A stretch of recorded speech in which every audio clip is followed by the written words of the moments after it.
Hello everyone, I'm Brian. Today I'm reacting to Will I Get Enlightened in This Lifetime? Does Anybody Decide Your Death? Said Guru Adiyogi.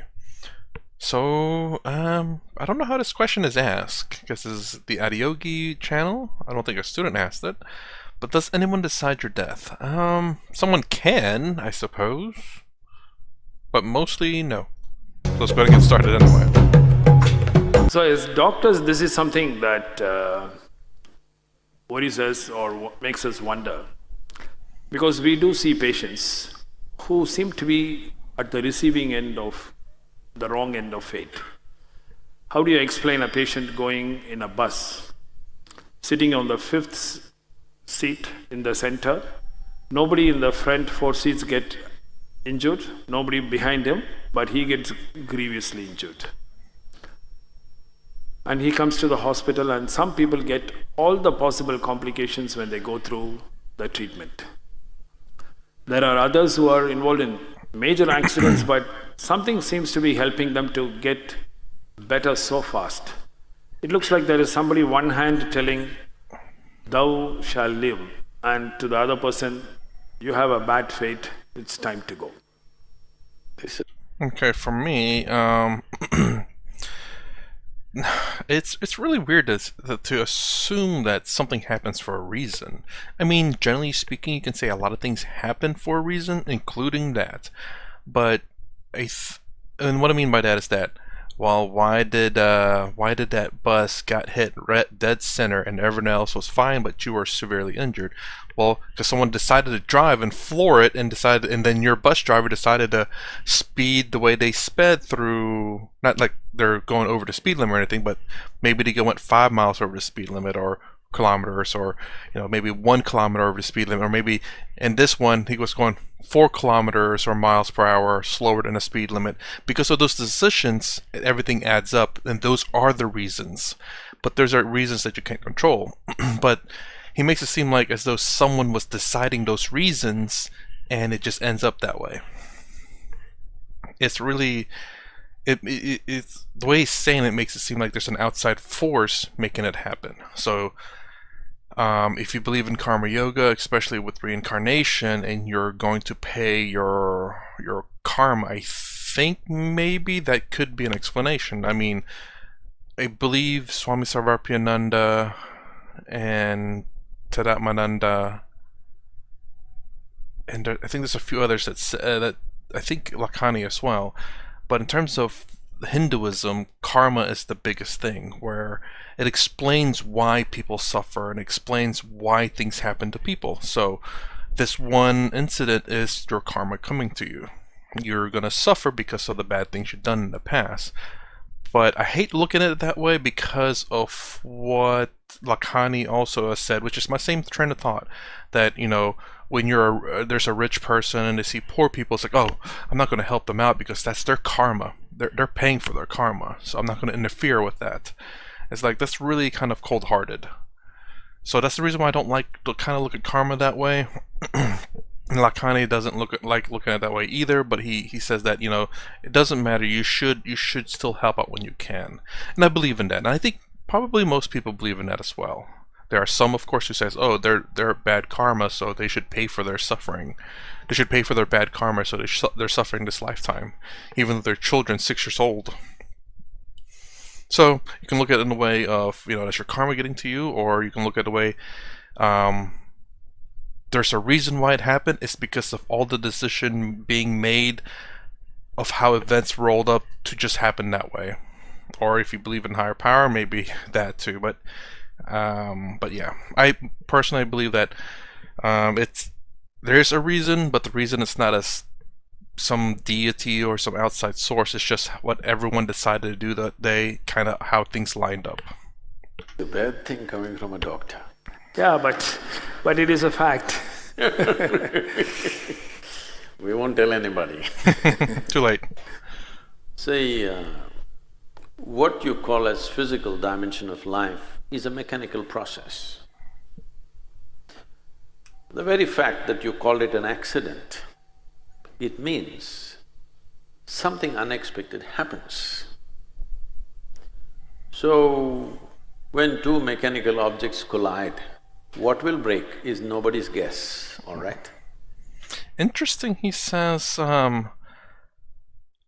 he called it an accident. Yeah, in terms of how I was trying to explain it, where, everyone's decision ends up being that way. It's an accident as in no one was expecting it, but it happened for a reason because of the decisions that people made to make that thing happen. That's how it is. That's the nature of physical existence.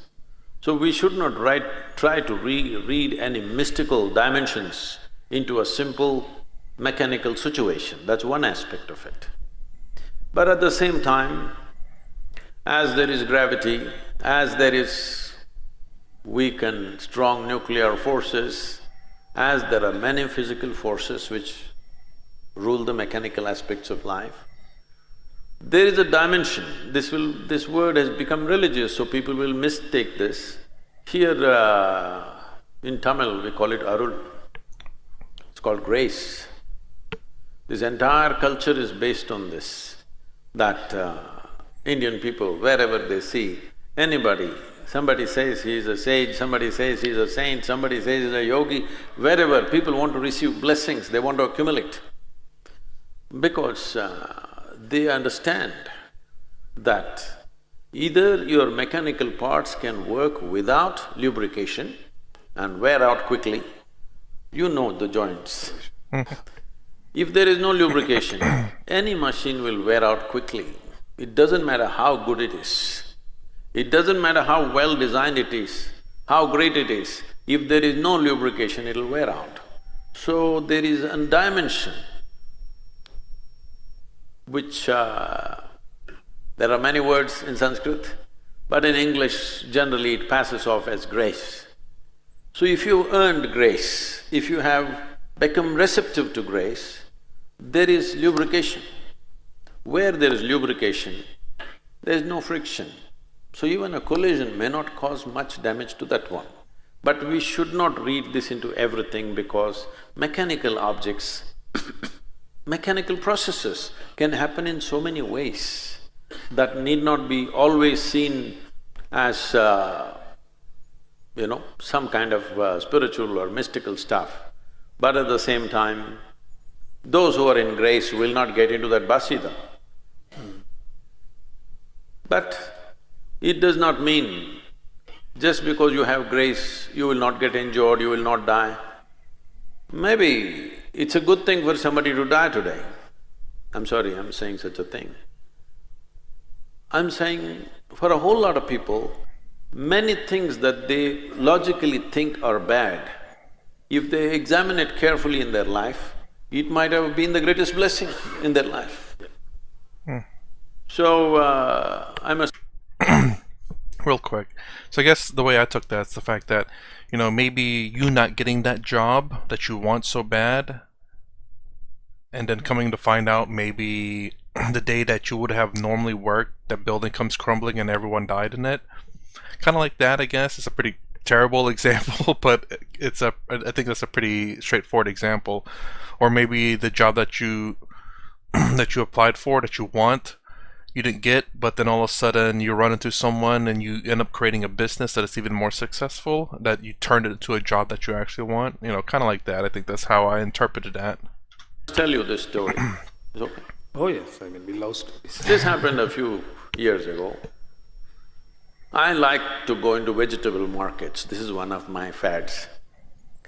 When I'm driving on the highway, if I see a shandy, I will stop, get down and get into the vegetable market. Well, I have no cooking coming, I can't take these vegetables and cook somewhere. But in India, buying vegetables is an art. In our families, they trained us from a very young age how to buy vegetables. For what you must buy how. Different things. When we were young, our family's boys are trained how to buy fish, how to buy meat, how to buy vegetables, for which dish, what kind of vegetable you must buy, this is a big training process. So, I'm well versed in those things, so I get down and go around, bargain and bargain, because you must bargain, because it's not just about vegetables, this is a kind of an interaction. So I bargain everything. When they come down to my price, I just give them the money, not take the vegetables and go on, because I have not come there for vegetables, I have just come for the experience. Just trying my skills. So, one day I went in Bangalore city into a vegetable market. There's a small vegetable shop, very small one. A man was sitting behind it. I just looked at him. He was just a shining being. I just looked, my God, what is he doing here? Then he turned and looked at me, our eyes got locked, and I just looked at him and he burst out laughing. I also laughed and went up to him and asked, what the hell are you doing here, selling vegetables? Then he said, you come sit here. So he made me sit in his vegetable shop and he told me his whole story. I'll try to make it very brief. He got sick and he got admitted into a general hospital in Bangalore. A general hospital, general ward is acclimatization to hell, normally, I'm sorry. So he was there and every day he thinks he's going to die, but he doesn't die. One more day, it goes like this. Every day he thinks he's going to die and he doesn't die. After over 2 months, his wife stopped coming to the hospital. She got tired of visiting this guy. He's neither going to die nor to get well. Then the demand for the beds became such, they put him outside in the corridor. With just one sheet, he was in the corridor of the government hospital for another 2 months. Every day he thought he will die, but he did not die. One day, suddenly he realized something, he sat up. Within about 7-8 days, he walked out of the hospital and became ecstatic and blissful. His wife, his family, nobody turned up, but because earlier he was selling vegetables, he continued to sell vegetables for a living. And after almost 3-4 years after such an incident, he saw me for the first time and we kind of buddied up. And I said, how? He said, I said, what do you do here selling vegetables? He says, I bless everybody, they must get sick for 4 months. So you never know what will turn out as a blessing. I am not pursuing enlightenment with 100% sincerity because at some level, I am not convinced that this is going to happen in this lifetime given my limitations. How do I overcome this mental setup that I have? Have you seen people coming close to this possibility, and what are my chances? I would answer this in such a way that if you're trying too hard, you're not going to get there because you're going to be too focused on trying so hard that you will not get the point. You will not get enlightened because it's really weird. Personally, I think it's contradicting. If you try so hard to be enlightened that you'll never be it because you're missing the point. You're not supposed to focus on it. It's supposed to just come to you. I think, and I am by no means a professional, nor am I a guru or swami or anything like that. I'm just everyday person. But I have reduced my suffering in life, and it's because of not trying at all. That sounds terrible. Let me rephrase that. It's not trying to be enlightened, but by understanding and by giving it 110%, you could say. So whenever there's something that needs to be done, I give it a all. I mean, I do it to the best of my abilities. I do it to the point where there's no question that I've done my best, so that whenever I look back at it, I would not regret it because I've done it to the best of my abilities. And if that's not good enough, then, well, guess what? There was nothing else I could have done better. So I would not live with regrets for that decision. What else? I'm not like constantly thinking about, like, oh my gosh, I need to do this, I need to do this, I need to do this, I need to do this. I'm not thinking like that because, if I need to do something, I'll do it, and if I can't do it, I can't do it. So this is the point of enlightenment from here. It says, I'm not convinced that I'm going to happen in this lifetime given my limitations. So you're so fixated on this limitation and trying to do it in this lifetime that you will never achieve it because you're so worried about it. The thing that you're trying to achieve you trying to achieve that's holding you back. You trying so hard is holding you back, in my opinion. But again, I'm not enlightened, so I definitely don't know if that's the truth or not. Maybe you do need to try, I don't know, but I don't think so. So you being frustrated or trying so hard and struggling, I think all that's really just hurting you and holding you back. I think by focusing on just how you do things, understanding things, I think that can at least help you in the right direction, I think. Again, talk to a guru, Swami about it. They know better, 100%. So this is my path in life. It's just do the best you can, do what you can. Don't, basically do things that you know that you won't regret doing. Being the best possible human being as you can be. Do what you can. Don't think so much on something. Like either do it or don't. Understand that you can do something or can't do something. It's pretty straightforward and simple. And with those just basic concepts, I think you can achieve quite a bit of reduction of suffering.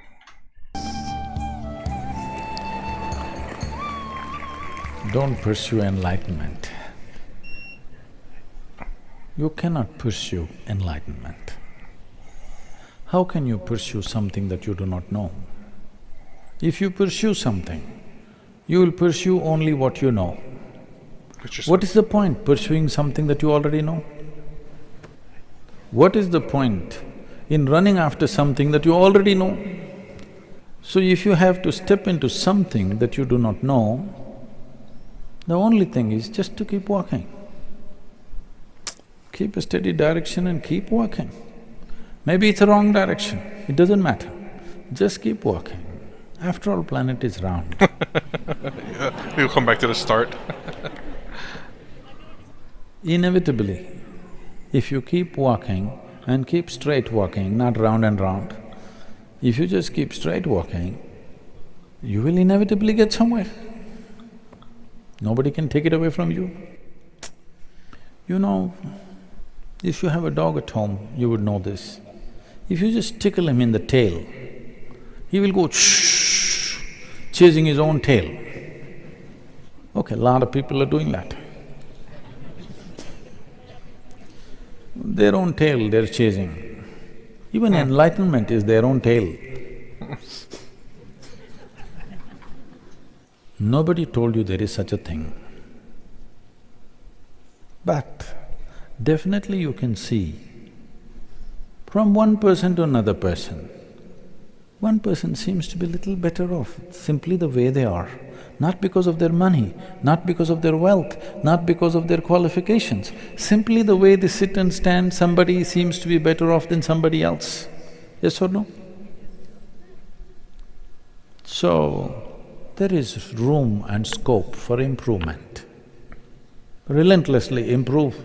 Let's see where it gets you. But if you have fancy ideas of what is enlightenment, then you will chase that silly idea. And that idea is never enlightenment, because it's your idea. You cannot have an idea about something that you have no access to, isn't it? All your ideas concern things that you already know, maybe permutations and combinations of the same damn thing. It's like God. Because you're human, God is a big human being, isn't it? We are little more liberal, so we made animals, birds, snakes, everything, elephants, cows, everything gods, because we understand, after all, they can have their own gods. But if you're very dogmatic and rigid, you think, no, God is a human being, that too a man. And that too he has blonde hair. That's a very rigid, dogmatic idea. People who lived in other parts of the world never could imagine a blonde-haired God. They just cannot. Can you? I'm sure African gods have crinkly hair, Indian gods have jet black hair. something. So, it's our idea. Our ideas, no matter what we do, only comes from what we already know. Cannot be anything else. So do not think up enlightenment. You will just make a fool of yourself going round and round. If you become an absolutely, that means unconditionally wonderful human being, you don't worry whether you're enlightened or not. Other people will, if they want, they will say, oh, he is enlightened compared to me. Everybody is calling somebody enlightened compared to themselves. Look at me how I am, look at him how he is, he must be enlightened. But there is no one benchmark out there, this is enlightenment. Everybody is wonderful when things around them are properly arranged for them, the way they want. The way you want. Huh? When everybody behaves the way you want, you are also wonderful. When people don't behave the way you want, when life doesn't work the way you want, then to be wonderful it takes something else. So when everything is going dead wrong with your life, with your family, with your profession, with your life, everything around you, if you're still wonderful, for now, let us say you're enlightened, all right? If you must set a benchmark, but something wonderful happened, something so wonderful that nothing could affect that wonderfulness, other people say it's enlightenment. You never say. I'm pursuing enlightenment means one day you're going to declare yourself, I'm enlightened, then everybody will know you're a nutcase. That person laughing. Jeez. If others say, oh, he is enlightened, good. You declare, I'm enlightened. This will be a case, isn't it? You may be wonderful, but you are not loyal to your wonderfulness. You are joyful, you are sometimes blissful, you're even loving, but not loyal to these qualities. A beautiful flower throws out fragrance. The flower is very loyal. No matter if you pluck it also, it's still fragrant. If the cow eats it also, it's fragrant. If the bee messes around also, it's fragrant. It never got angry and turned into a skunk ever. But you're not like that, you are wonderful like this. If somebody pokes you, you will become a skunk. You're not loyal to your wonderfulness. This happened. Shankaran Pillai was running a pet shop and there was a nice dog, a golden retriever, a wonderful dog. Somebody came to buy this grown-up dog. They asked, how much? He said, $2,000. I said, what? $2,000 for a dog? Isn't it too much?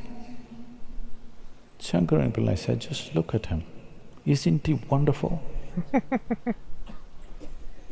The man looked at it and said, yes, he's a wonderful dog. He paid the money he was taking, but he asked, is he loyal? Of course he's loyal. I sold him 7 times and he's back in hours.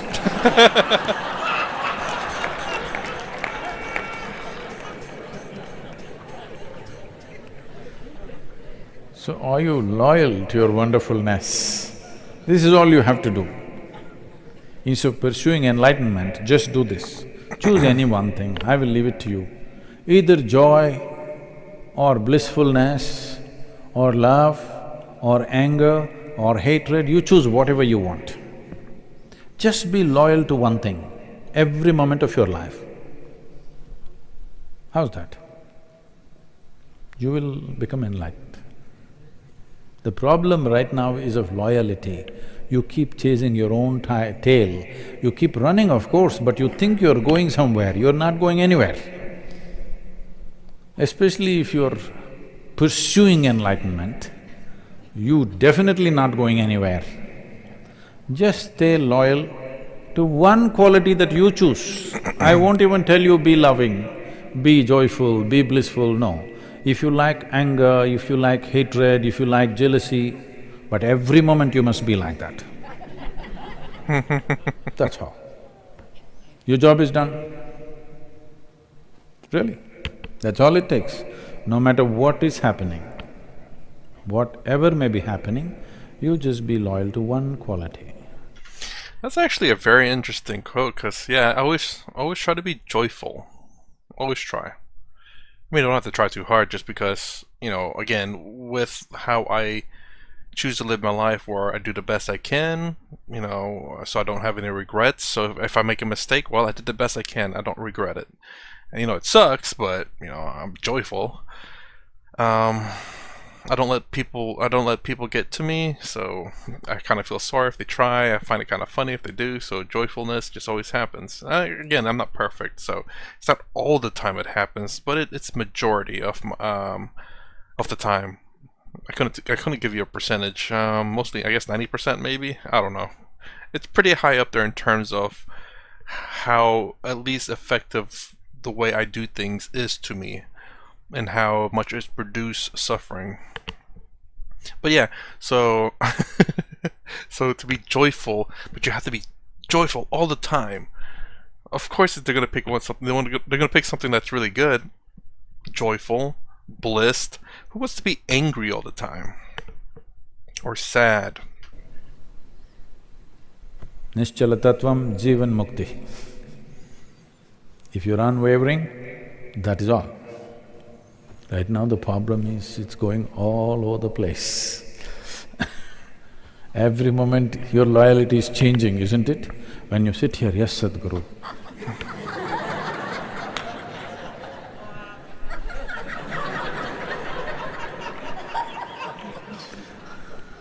Just one damn thing, choose any damn thing. Just be loyal to that one thing every moment of your life. It's a dumb thing.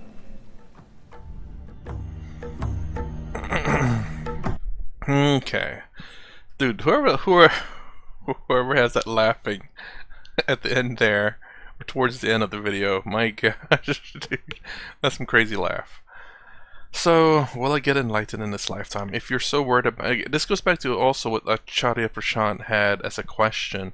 This guy seems like he was panicking. It's like, oh my gosh, I'm working at a good job, but I'm nowhere near getting enlightened. I'm like, and when I'm thinking, I was like, dude, you being so worried about it is not gonna get you there.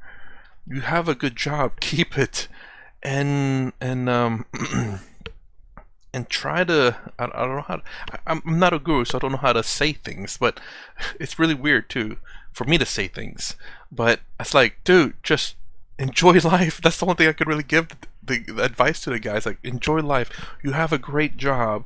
You can pay for your bills. You don't have to worry about food, water, or shelter. You have it good, man. Enjoy it. Stop being frustrated or struggling.